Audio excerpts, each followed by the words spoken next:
Alors, ici André Bellotte, je suis agent de concertation communautaire au service de police de la Ville de Montréal. Je suis policier maintenant depuis plus de 16 ans, dont 8 ans en prévention à la région Ouest.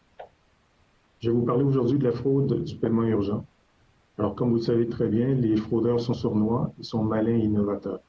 Ils s'en prennent un peu à nous tous, et ce, peu importe notre âge, nos origines ou notre statut social. Ce qui veut dire que personne n'est à l'abri de la fraude.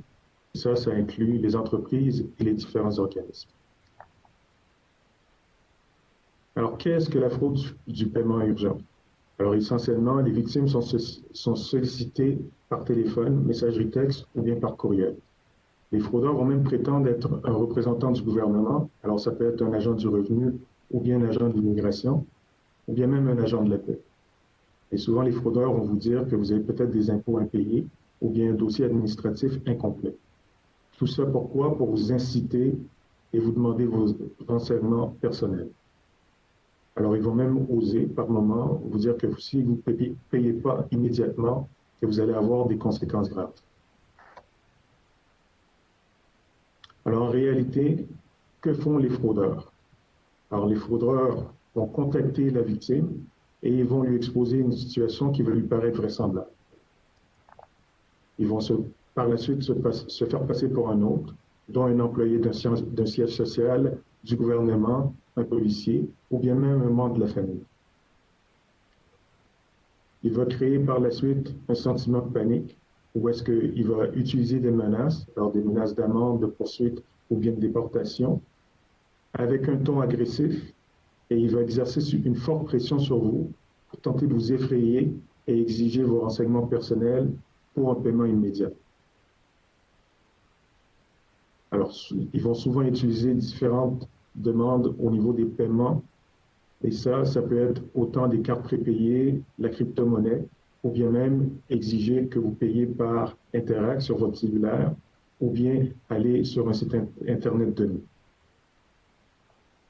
Et finalement, prendre en considération qu'ils utilisent des logiciels et des applications très sophistiquées, et ça, tout ça pour tromper les victimes.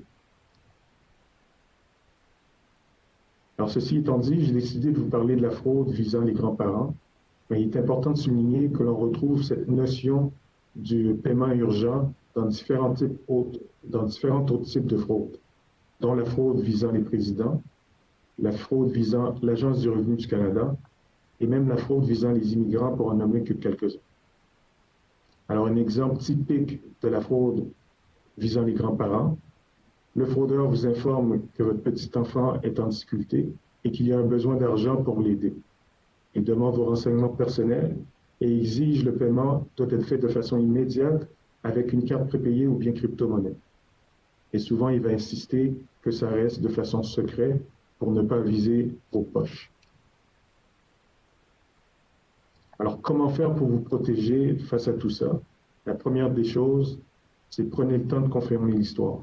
En passant, dès le départ, ils vont souvent peut-être vous poser la question, me reconnais-tu? Alors, il faut absolument éviter de répondre à cette question et lui demander de s'identifier. Appelez vos proches ou bien même des amis pour faire des vérifications, parce que souvent le fraudeur va peut-être vous interdire de le faire. Posez-lui des questions au téléphone. Alors, ça peut être demandez-lui son numéro de téléphone pour le rappeler et tentez de confirmer son identité. Alors, ça peut être une question par rapport à des souvenirs familiales, par exemple. Et tout ça avant de penser de l'aider.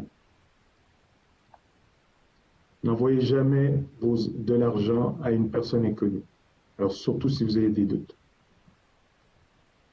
Ne donnez aucun renseignement personnel et n'oubliez pas, vous avez le droit de dire non. Alors, je vous invite sur une petite réflexion. Il existe une multitude de variables à ce type de fraude. Qu'en pensez-vous? Ah oui. Alors oui, en effet, il y a plusieurs variantes qui sont possibles pour ce type de stratagème.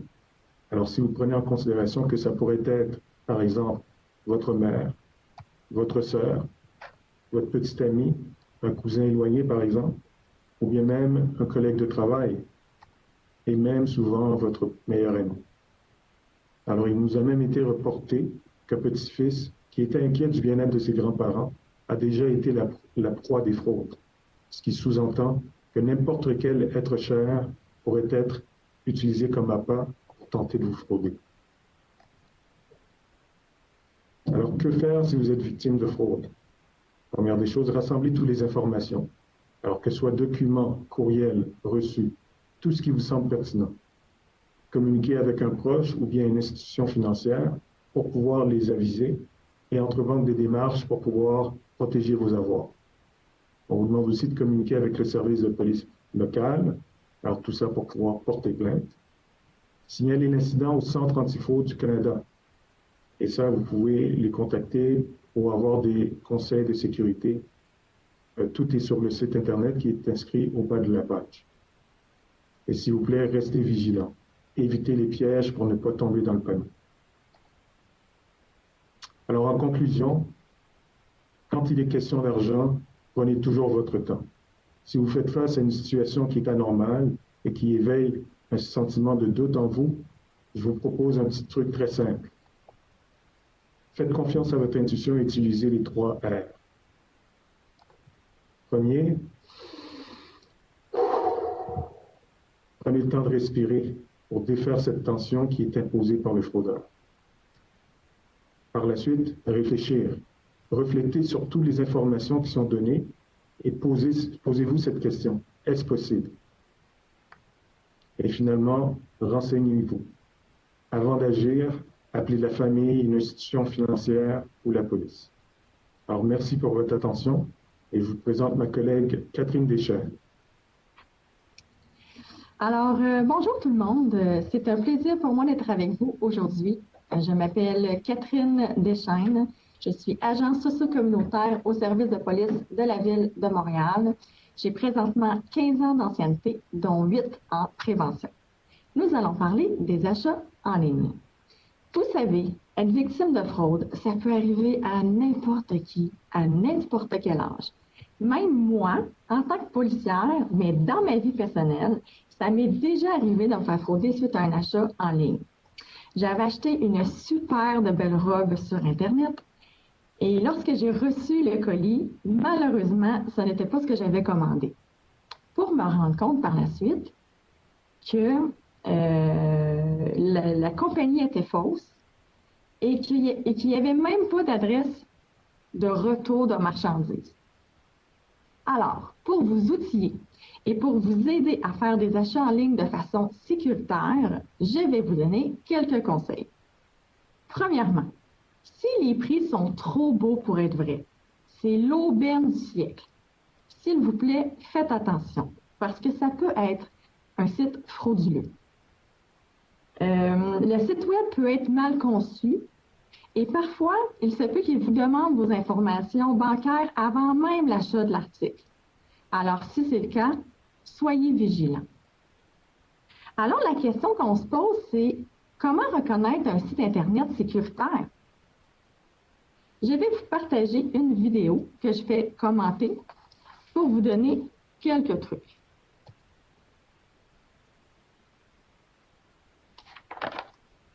Premièrement, il faut être très prudent.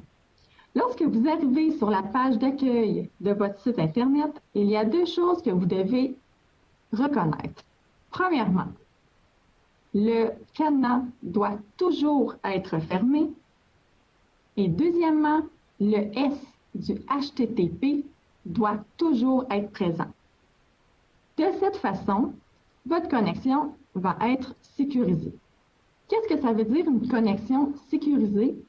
En fait, ça signifie que toutes vos transmissions de données, dont vos mots de passe, dont votre numéro de carte bancaire, ne seront pas partagés et vont être sécurisés.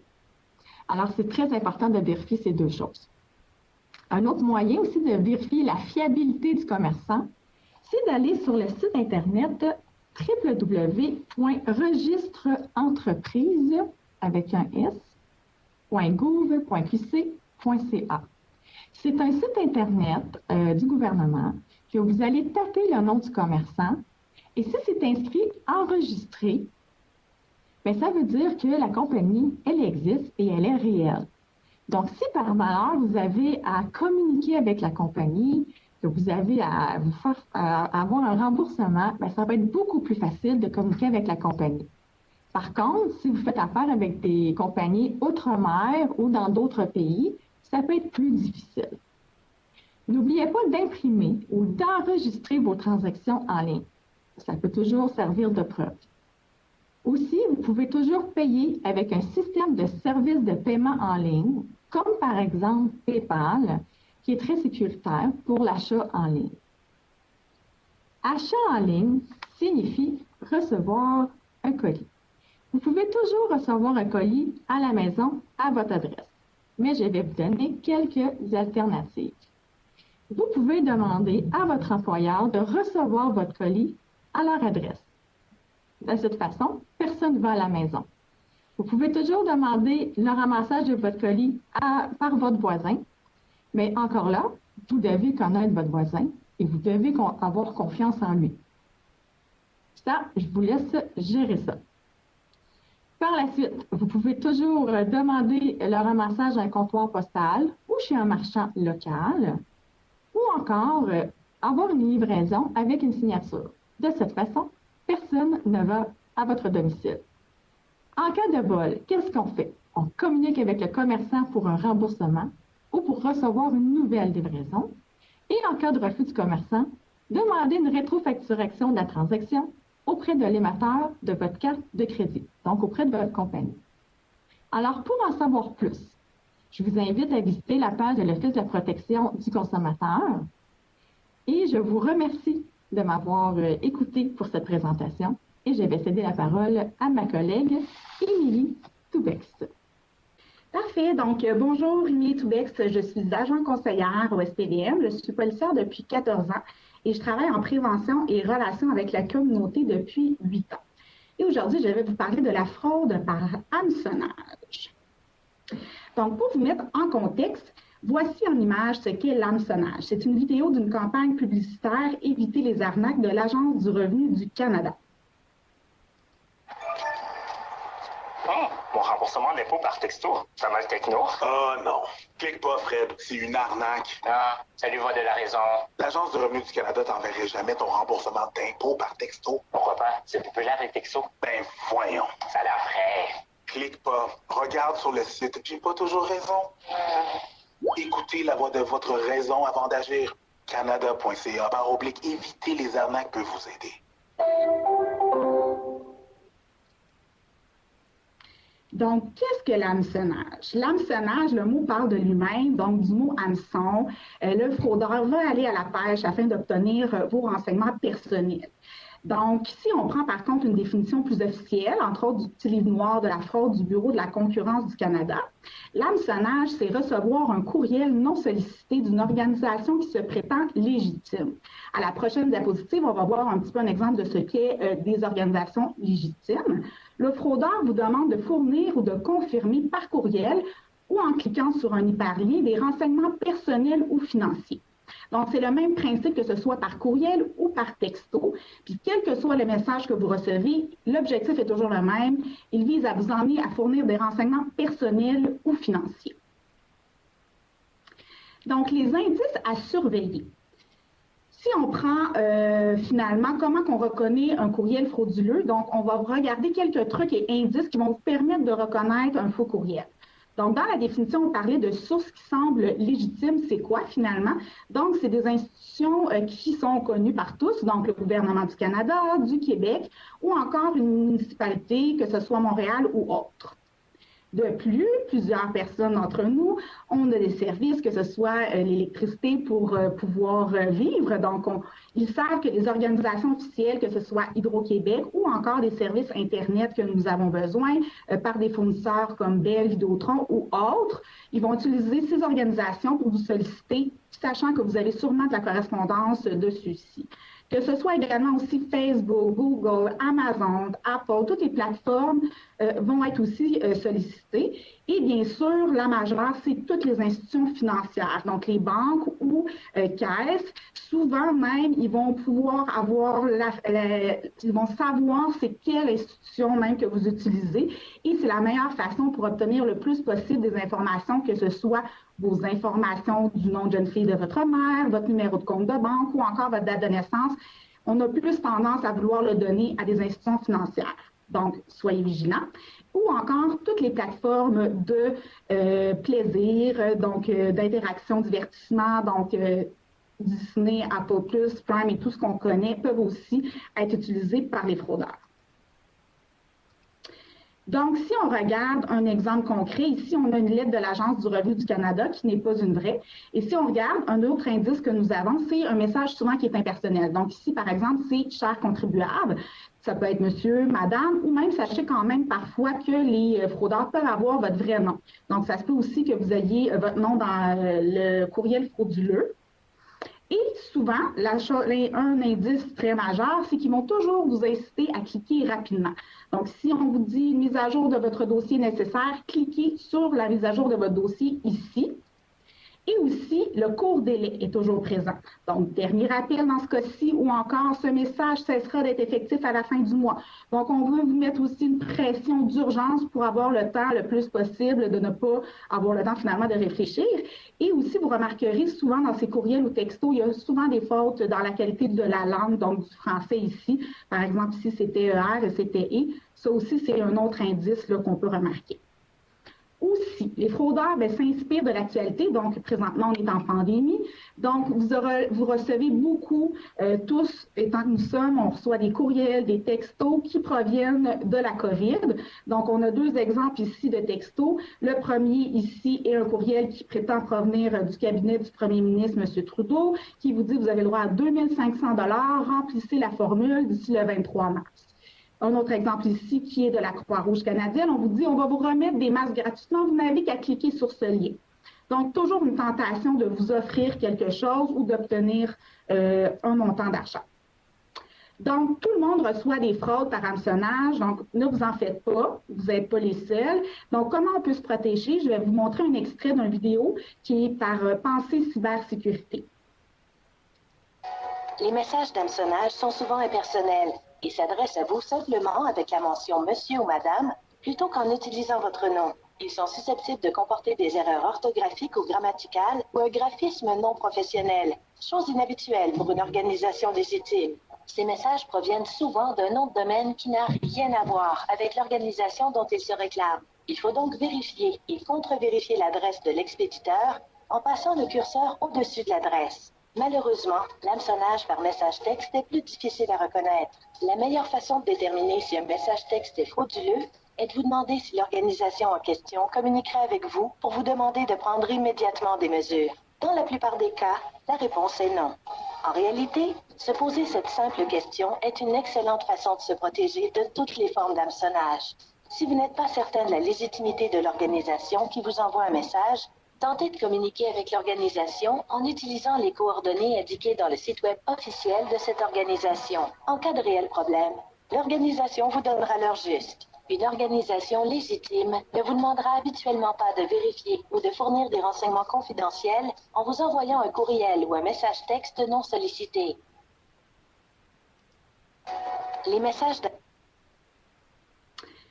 Donc, en conclusion, ce qui est dit là, dans la vidéo, l'extrait qu'on vient de voir, c'est de rappelez-vous qu'une organisation ne vous demandera jamais d'informations personnelles par courriel ou par texto. De plus, vous devez ignorer et supprimer les courriels ou textos en provenance de personnes inconnues et surtout n'ouvrez jamais les pièces jointes ou ne pas cliquer sur les hyperliens qui sont joints à votre message. Et comme c'est dit également dans l'extrait, utilisez toujours les informations directement par votre recherche Internet pour valider ce qui est demandé. Donc, allez chercher l'adresse, par exemple, du gouvernement du Canada sur le site officiel et non sur l'envoi ou le téléphone, par exemple, qui peut vous être donné dans ce courriel. Donc, avant toute chose, on se pose toujours la question, est-ce normal de recevoir ce type de message? Donc, finalement, si vous ne possédez même pas d'Internet ou de cellulaire, les fraudeurs ont plus d'un tour dans leur sac. Donc, ils peuvent vous demander aussi vos informations personnelles ou vous soutirer de l'argent par téléphone. Donc, c'est ce qu'on va voir dans cet extrait. Comme mars est la période des impôts, il faut rester très vigilant. Donc, en terminant, voici une autre vidéo de l'Agence du revenu du Canada qui va vous présenter une arnaque commune qui demande un paiement par carte cadeau. Et comme il sera entendu dans le prochain extrait, écoutez la voix de la raison. Donc, merci pour votre attention et je cède la parole à mon collègue, l'agent Steve Mascotte. Le gouvernement veut que je paye avec des cartes cadeaux? Oh, c'est une arnaque, Lise. Qui êtes-vous? Je suis la voix de ta raison. Raccroche. Ah, salut. C'est un arnaqueur? Le gouvernement du Canada te demanderait jamais de payer quoi que ce soit avec des cartes cadeaux. Regarde sur le site. Merci.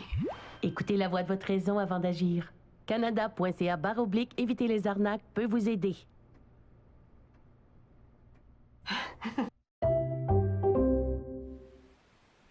Bien, bonjour tout le monde. Mon nom est Steve Mascotte. Je suis agent de concertation communautaire au SPVM et policier depuis 23 ans, dont 18 ans en prévention. Aujourd'hui, je vais vous parler du vol et fraude d'identité. Le vol et fraude d'identité, c'est quoi?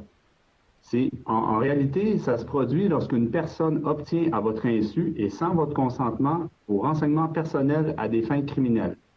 Par contre, la fraude d'identité est l'usage frauduleux de ces renseignements. Pour introduire le sujet, je vous laisse place à une courte extrait vidéo qui est en réalité la bande-annonce du film Vol d'identité.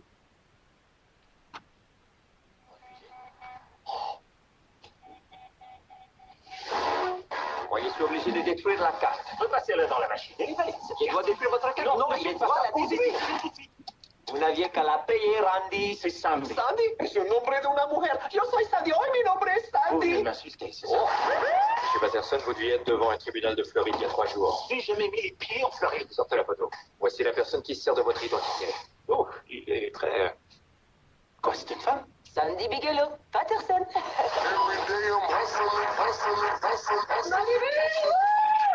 Alors, vous allez là-bas et arrêtez, c'est tout. Comme vous venez de voir, il est important de mentionner que des situations semblables ne se produisent pas seulement dans les films, ils peuvent également se produire dans la vraie vie, donc vous pourriez également être victime d'une telle fraude. Les fraudeurs sont toujours à l'affût de vos renseignements personnels à votre insu. Donc, ils peuvent accéder à vos comptes bancaires, faire des demandes de prêts, de cartes de crédit et ouvrir de nouveaux comptes. Encore, faire des achats à votre insu, vendre votre propriété, obtenir même un passeport ou toucher des prestations du gouvernement, obtenir des services médicaux, etc. Les façons de faire peuvent être très simples ou très élaborées, mais peu importe, votre vie peut être vraiment chamboulée. Maintenant, comment les fraudeurs font-ils pour accéder à vos informations? Soit en volant votre portefeuille, votre sac à main ou votre courrier résidentiel, en fouillant dans vos poubelles, vos bacs de recyclage pour récupérer vos factures, vos relevés bancaires, offres de cartes de crédit et d'autres documents personnels, ou encore en se faisant passer pour votre créancier, votre propriétaire, votre employeur ou par un agent du gouvernement, un enquêteur ou un prétendu amoureux. Enfin, en ligne, en utilisant des logiciels espions, des virus, en plus du piratage et de l'hameçonnage, et en vous envoyant des courriels non sollicités ou des textos qui peuvent en premier lieu paraître très légitimes. En plus de vos noms, adresses et de téléphones qui peuvent être trouvés facilement, les voleurs d'identité recherchent surtout les autres renseignements qu'ils peuvent relier à ceux-ci, comme par exemple numéro d'assurance sociale, votre numéro de permis de conduire, les renseignements sur vos cartes de crédit et vos renseignements bancaires. Ils arrivent même parfois qu'on peut leur faciliter la tâche sur les médias sociaux. On donne parfois nous-mêmes sans savoir des informations personnelles, comme on peut le voir dans la courte extrait vidéo.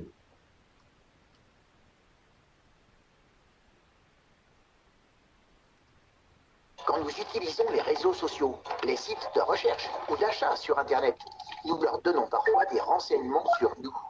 Notre nom, notre âge, notre adresse, les messages que nous écrivons, les photos de nos vacances, ce que nous aimons ou détestons. Protéger les données personnelles, c'est empêcher que ces informations soient mal utilisées, volées. Mais comment fait-on? Maintenant, comment on peut se protéger contre le vol d'identité? Je vous invite à consulter plusieurs sites de référence, dont le Commissariat à la protection de la vie privée du Canada, qui vous donne plusieurs conseils sur les façons de vous protéger contre le vol d'identité, notamment sur vos cartes de crédit, votre courrier, votre boîte postale, comment la sécuriser, également sur Internet. On a parlé du hameçonnage et tous les liens qui peuvent vous être sollicités via Internet. Faites preuve de prudence lorsque vous communiquez des renseignements personnels ou vous permettez leur libre circulation, particulièrement sur les médias sociaux. Si par mégarde, vos renseignements personnels sont compromis, ou vous avez donné vos renseignements personnels sans le vouloir, je vous invite à consulter l'Office de la protection du consommateur qui vous donnera de nombreux conseils et vous référera vers le site de la Commission d'accès à l'information du Québec. Sur ce site, vous trouverez un aide-mémoire, un pas à pas qui vous permet de réagir rapidement en cas d'un vol ou d'une fraude à l'identité. Il s'agit d'un document clé en main qui peut faciliter vos démarches en réalité pour retrouver votre identité et régulariser votre situation. Mais la question qu'on se pose, est-ce qu'une entreprise ou une compagnie a le droit de vous demander une pièce d'identité comme par exemple un permis de conduire? Bien, c'est toutes des réponses que vous allez trouver sur ce site et avec l'onglet « Garder le contrôle sur vos pièces d'identité ». Maintenant, c'est ce qui met fin à notre présentation au niveau du SPVM. Et pour conclure, voici une autre courte vidéo de l'Autorité des marchés financiers qui résume bien l'ensemble des conseils énoncés aujourd'hui. Ceci est un message important de l'Autorité des marchés financiers. Les fraudeurs utilisent tous les moyens possibles pour mettre la main sur votre argent. Sachez qu'aucune institution financière ne vous contactera par courriel, téléphone ou texto pour mettre à jour votre dossier ou pour vous offrir de l'aide à cet effet. Ne donnez jamais de renseignements personnels ou de mots de passe par le biais de liens Internet qu'on vous envoie et n'ouvrez aucune pièce jointe. En cas de doute, appelez votre institution financière pour en avoir le cœur net.